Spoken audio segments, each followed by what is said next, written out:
Hi guys, it's Rachel at WTI, and I want to show you one of my favorite kitchen tools. This is my meat chopper, but it is for hamburger meat. This thing is awesome. It comes in so many different colors. I chose black, of course.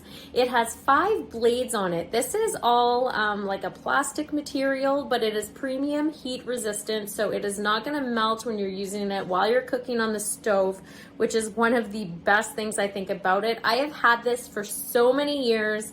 I love it when it comes to chopping up all my hamburger meat, whether I'm chopping up meatballs, if I'm chopping up a big slab of hamburger that I want to use for tacos or anything else. This thing comes in handy. It has a beautiful cushiony handle as well, so that your hand is not going to be sore after you're chopping up all the meat.